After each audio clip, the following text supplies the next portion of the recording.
me where I would on the rose bar couch in my bag. Bands in my denim.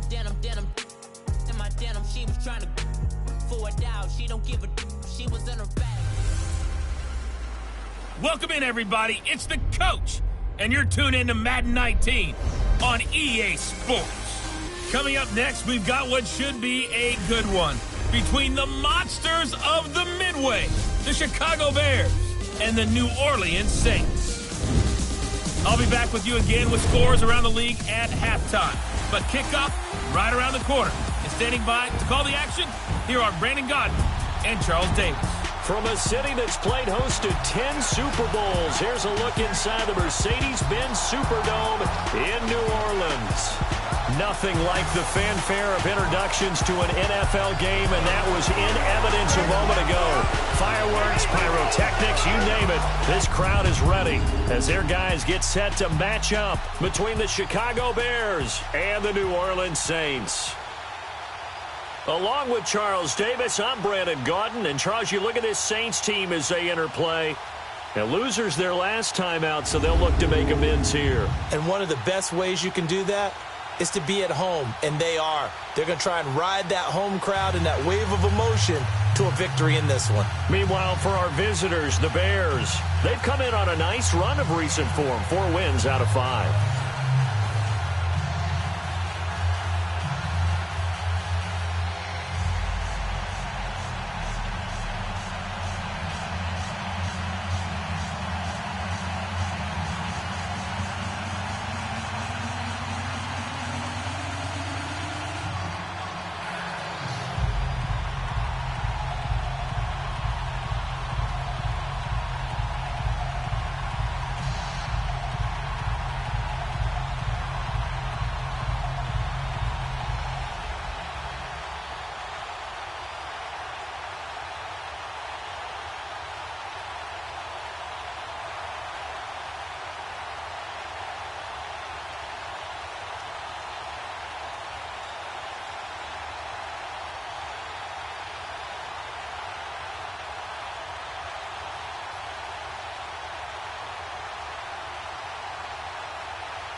It's the final 3 weeks of the season. Still plenty to play for here as we're underway in Week 15.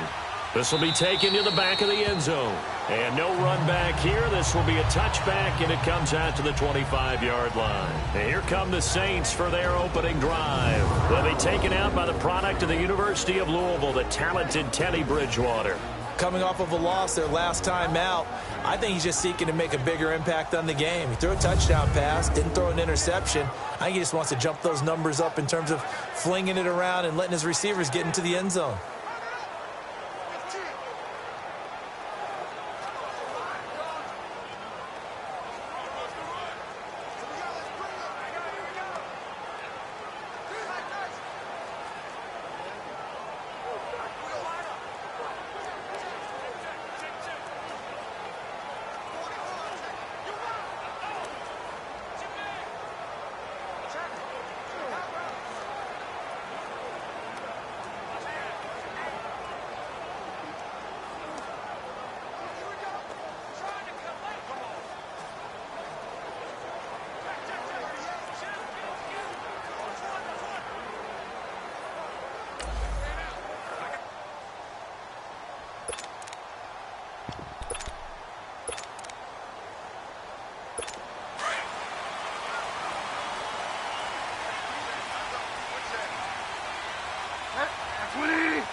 1st and 10, Bridgewater. Oh, he's got a man wide open, complete. And they get him down, but not before he takes it across the 40-yard line. That's a good way to start the drive, 17 yards and a 1st down. They've got good playmakers on the offensive side of the ball. I don't know what happened last week to really hurt their performance and hold down their production, but I would dare say that this week in practice, there's a lot of talk about how they're going to increase their proficiency. And that was a good start, getting the playmakers involved. You mentioned that to me pregame. That's what they did there. Yeah, I think a lot of people think the coaching staff really gets on them, and that's how they motivate them. Most of these guys are self-motivated. They have a lot of pride in their performance. 2 yards on the pickup there. It'll be 2nd and 8. And the Buffet boys, the O-line, hopefully they're ready today. Listen, you got to feed them first. But if you do, you usually get a great product out on the field. And when they play well, the quarterback can't wait to feed them afterwards.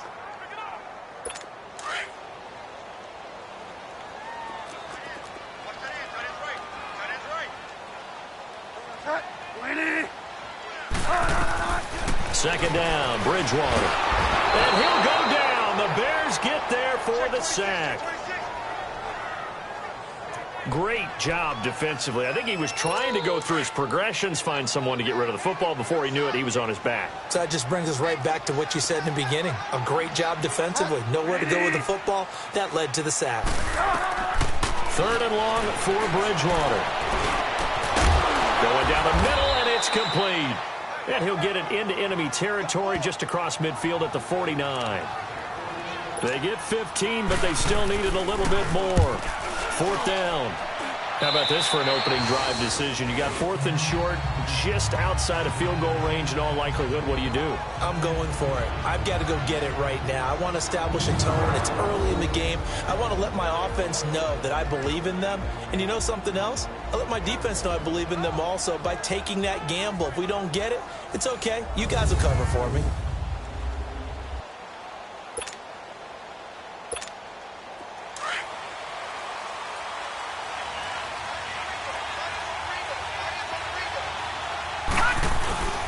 Here's carry number 1 for Jordan Howard.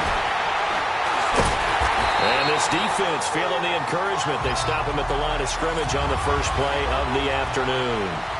Call it no gain on the play, and it'll be 2nd down.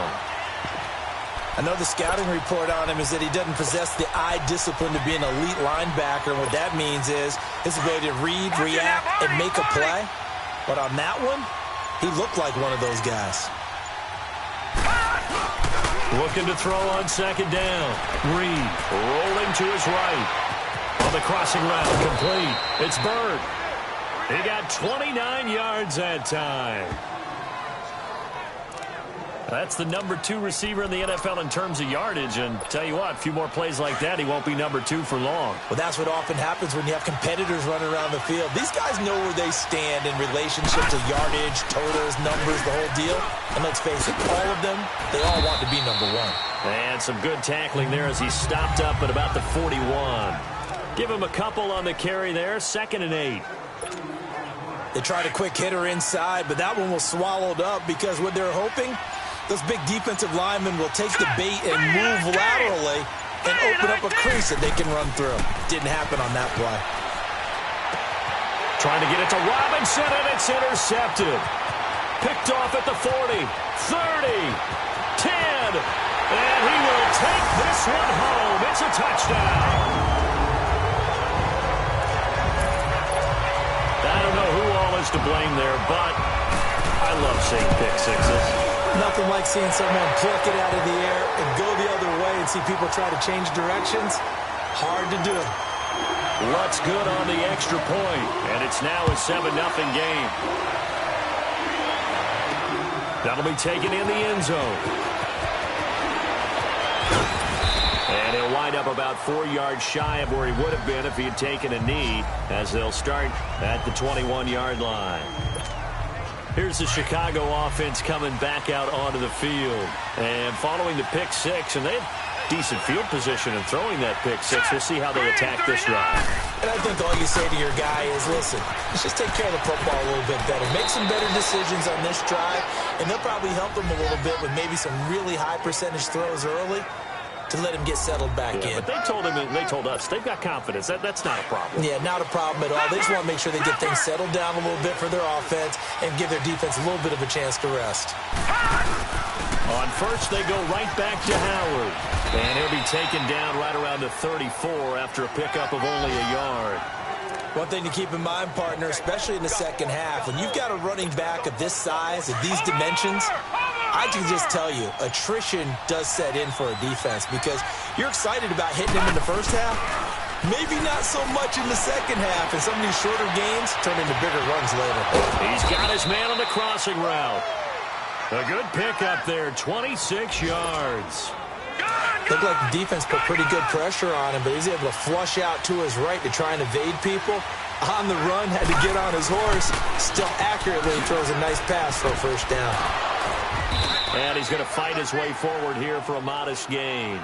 He'll get a nice chunk there on the first down run, and it's 2nd and 4. All right, Brand, I know we're in the early going here, but those kind of runs, they're going to open up a world of opportunities for this offense going forward.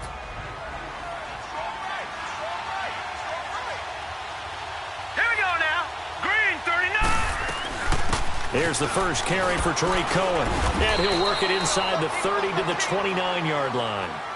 It's a gain of 4 there, and it gives him a new set of downs. So many teams want to throw the ball in this situation nowadays, but I love watching a team that has enough confidence to go ahead and run the football in that situation. That's almost a tendency breaker.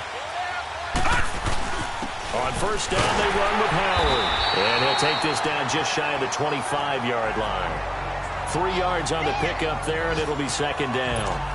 What's the old expression, 3 yards in a cloud of dust? In this case, it's dust-covered pellets. It's no longer that old grass that we used to play on, right, and chew it up. Now we've got that artificial surface. You see the pellets go up. Still a nice play by the defense. His throw caught at about the 5. And he doesn't quite make it, taking it within an eyelash. Dropped at the 1. A good pickup there, 26 yards. As a general rule, offensive linemen like to know where their quarterback's going to be when he's setting up to throw the football. But sometimes they just have to get on the run, get on the move. He was able to do that on that play and picks up. So 1st and goal and a chance to make amends for the earlier pick 6. Detroit! Detroit! Set! Blue line! Operating from the gun. Reed. And that is caught. Touchdown, Bears.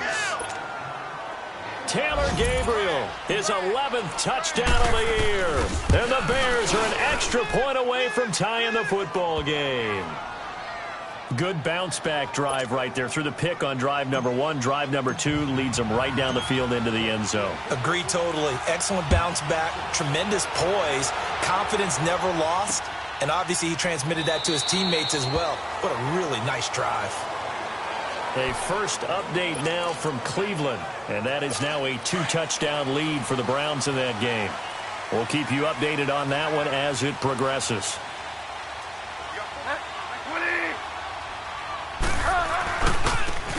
And they'll try the ground game here with the running back. And he is met quickly in the backfield. Down he goes, folded like a lawn chair. Doubling this guy has to be a priority before moving up to the next level because the big fella, he just ate that one alive, just stuffed it. In fact, before the game, he was talking to us, and he's like, hey, these pants make me look fat? And we said, nah, man, you're just a whole lot of guy. He is well over 300 pounds. He's a big man. And he is going to be stopped cold behind the line of scrimmage. This will be a 2-yard loss on the play. And it'll be a 3rd and about 13. Early down stuff to put this offense in a precarious position. We know that securing the point of attack, especially against the big-bodied guys in the middle of this D, has got to be priority 1. Oh, it's a screen pass. It's complete. And he's taken down, but able to slip across the 35. That one good for 15 and a first. Let's give a little credit there. The offensive play caller sensed that the screen pass was available. Whenever you're getting a lot of heavy pressure towards your quarterback, that's when you're thinking about running the screen and using that pressure against the defense. And it worked very well there for a first down. He'll wind up losing a yard on the play, and that'll bring up a 2nd and 11. I know when I was a kid, I always got real excited when I saw those lateral-type runs. But the best backs that made it happen, they put a foot in the ground and just go. That didn't happen there. That play got swallowed up. And he'll bring it up here to right at the 40-yard line. A good job defensively to hold that to 4 yards, and now it's third down. So many things have to come together just right for a screen pass to break for big yardage. The blocking, the timing of the pass to the runner, everything has to fit together just right. It's caught inside the 25. Touchdown, New Orleans. A big play there with touchdown number 7 on the year. And the Saints are able to cash in for 6. And correct me if I'm wrong, that was just a simple fly route, wasn't it? No, there's nothing to correct at all. You got it down pat. And I just remember as a player, when I'd be in practice sessions and I'd hear 9 from the receivers, that meant fly route, go, look out. That was the 9, and he just kept going all the way into the end zone for the touchdown.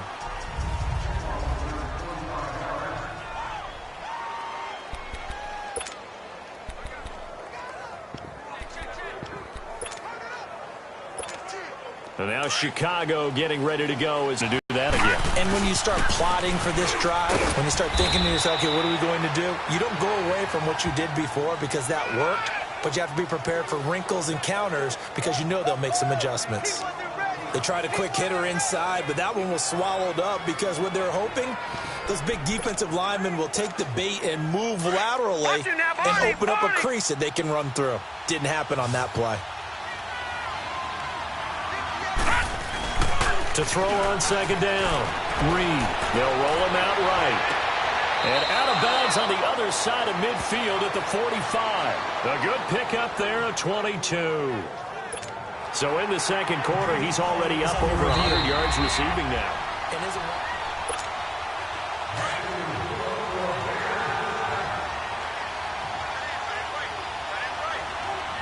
Well, he challenged the play. It did not pay off. And that means he lost a timeout in that challenge. And as a coach, you hate that. Don't know if you took the advice of the player, you threw it yourself, but it didn't go your way. At the end of the day, it all comes back to the head coach. He has the final determination on whether to actually challenge the play or not. In this case, it didn't pay off for him. And that's got to be so heartbreaking. You throw that flag, you probably feel really confident, and then all of a sudden, boom, you lose the challenge. Yeah, when you take a look at it, you're throwing that flag because you believe you're going to be right. And when it comes back the other way, you have to regroup. And he finds a man with a crossing route. Look at that. And he is in. Touchdown, Chicago. In for the score. And the Bears are an extra point away from tying the football game. And there they got him the ball. Just get it to him, let him do the rest. You know, he probably said that to his quarterback as he broke the huddle. I like the play call. Just get it to me. I'll take care of the rest of it. Helping out his rack, right? R-A-C? Run after catch. And he loves that, and he's going to carry that in at contract time.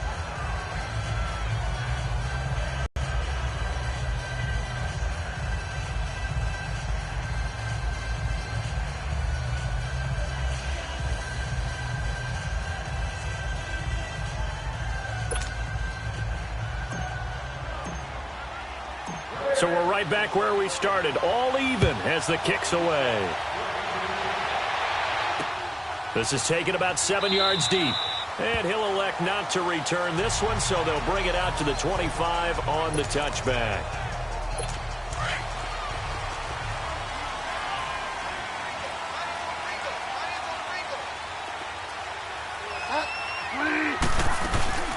They'll run it now out of the gun. And he'll get this one up to the 26.